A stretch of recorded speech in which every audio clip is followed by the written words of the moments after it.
What's up, ladies and gentlemen? There's a lot of mystery still surrounding the story of Dying Light the Beast. However, during my time playing the game, I came across something that, looking back, I think could be much more important than I initially thought. When exploring, I came across a house that right from the jump felt a little different. There were bodies in different parts of the house, some in some very weird circumstances. Imagine dying on a toilet. Yikes.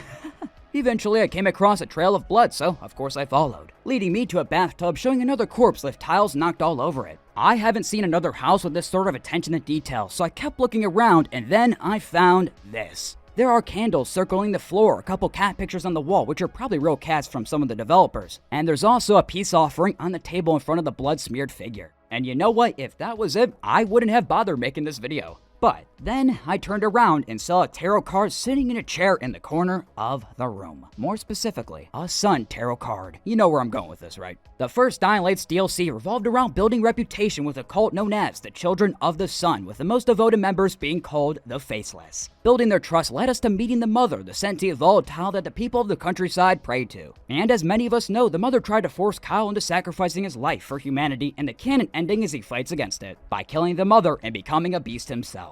Then at some point after he escaped, he's caught and became an experiment of the Baron for a decade, and now Kyle wants revenge, and there you go. There is your little Dying Light history lesson. But after seeing this, I wouldn't be surprised if they return in some sort of other way. Across the first game's countryside, you can find numerous peace offerings and sacrifices, all in the same exact style of what I found here. Blood smeared on the walls, candles, and item left behind. It gives me the idea that there actually might be more to the story than just getting revenge against the Baron, or it could just be tied to a side quest, or maybe just a one-time Easter egg and that's it. But in my eyes, very clearly it's pointing towards the Sun people, with them maybe still being around. I've only explored a small portion of the map, so for all I know, among the outskirts, there's even more cult activity. But in the back of my mind, I keep telling myself this is probably just a little throwback Easter egg for the fans and not to overthink it. But I do hope it leads to more. Also, I can't be the only one that thinks this picture looks like Old Town from the first game. The orange roofs, the architecture, I even went to free cam to see if I can find this exact spot, and I couldn't, but it still feels like a part of Haran. By the way, here's the location of the cult activity, in case you want to find this place for yourself once the game fully releases in about a week. Crazy how time flies. I feel like the game was just revealed.